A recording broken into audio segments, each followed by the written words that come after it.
This video is brought to you by Howzat. Download the app now. हाउसेट पे खेलने के बहुत फायदे हैं। लेजेंड्स के साथ गेम, इंस्टेंट विड्रॉल्स, गारंटीड असली प्लेयर्स।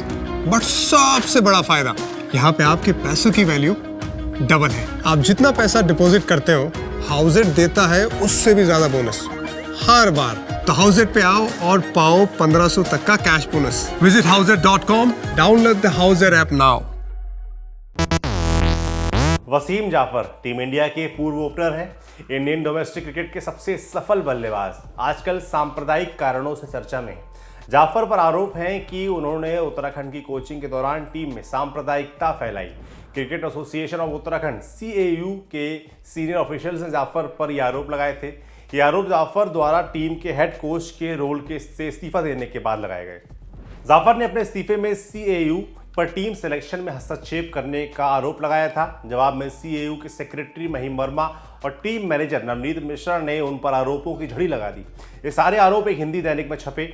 आरोप गंभीर थे और शाम होते होते वसीम जाफर को सामने आकर सफाई देनी पड़ी।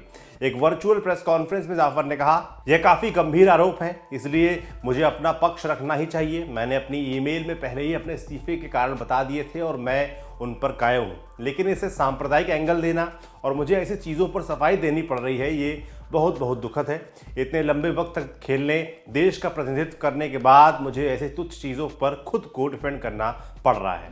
भारत के लिए 31 टेस्ट मैच खेले जाफर ने कहा कि वो सभी धर्मों का सम्मान करते हैं। जाफर ने कहा, मैंने किसी पर कुछ नहीं थोपा, सभी की अपनी आस्था है और वे इसके हकदार हैं और मैं सभी धर्मों का सम्मान करता हूं। उत्तराखंड क्रिकेट टीम के मैनेजर रहे रणनीत मिश्रा ने जाफर पर टीम का स्लोगन बदलने के आरोप भी लगाए थे। उनका कहना था कि जाफर ने जय हनुमान की जगह टीम से गो उत्तराखंड बोलने को कहा था। मिश्रा के मुताबिक जाफर ने कहा था कि प्लेयर्स अलग अलग धर्मों से हैं, इसलिए टीम का स्लोगन बदलना चाहिए।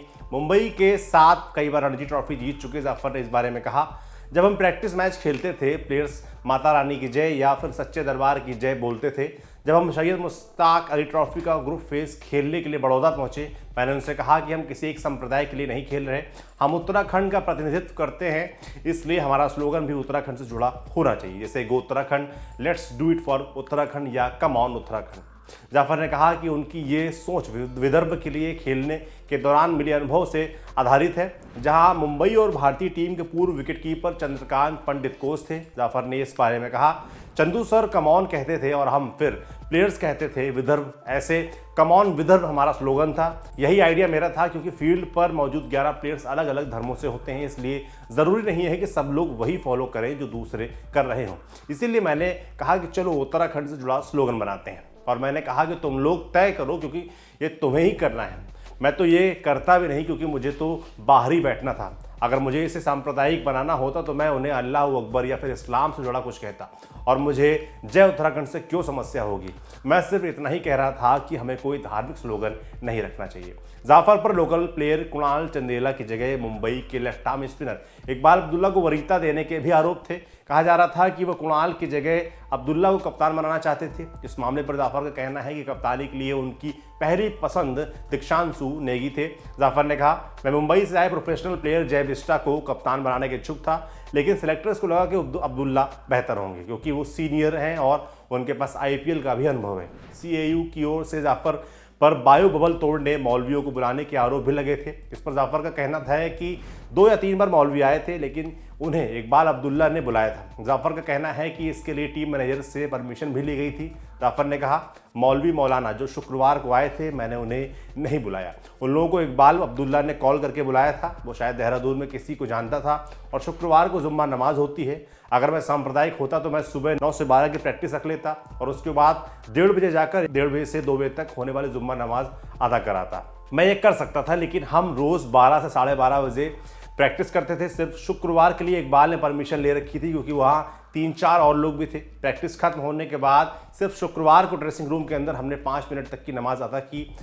इसके अलावा कुछ नहीं हुआ और बायो बबल कभी भी नहीं तोड़ा गया। क्रिकेट इन्फो के मुताबिक जाफर की सफाई के बाद इस मसले पर महिम वर्मा, संजय रावत, अवनीश वर्मा समेत सीएयू का कोई भी पदाधिकारी कमेंट के लिए उपलब्ध नहीं था। सीएयू के सीईओ अमन सिंह ने क्रिकेट इन्फो से कहा कि उन्हें ऑफिशियली जाफर की कोई शिकायत नहीं मिली। सिंह ने कहा कि उनके इस्तीफे पर क्रिकेट एडवाइजरी कमेटी ही फैसला करेगी। इस कमेटी में जोगिंदर शर्मा, गोपाल शर्मा और रेणुका दुआ जैसे पूर्व क्रिकेटर्स हैं। इस मामले में एक अपडेट ये भी है कि जाफर की प्रेस कॉन्फ्रेंस के तुरंत बाद टाइम्स ऑफ इंडिया में महिम वर्मा के हवाले से खबर थी कि सिक्किम के पूर्व कोच मनीष कुमार झा को जाफर की जगह सेलेक्ट कर लिया गया है। इसी खबर में महिम ने यह भी कहा था कि उन्होंने ऐसा कभी नहीं कहा है कि जाफर सांप्रदायिक व्यक्ति हैं। आपके लिए जानकारी लाए थे हमारे साथी सूरज। देखते रहिए दी लल्लन टॉप। फेसबुक पर क्या फैला, ट्विटर पर कौन हुआ ट्रोल, यूट्यूब की ट्रेंडिंग से लेकर इंस्टा के सब झोल, सोशल मीडिया की हर उठापटक एक जगह। सोशल लिस्ट सोमवार से शुक्रवार रात 10 बजे दी लल्लन टॉप पर।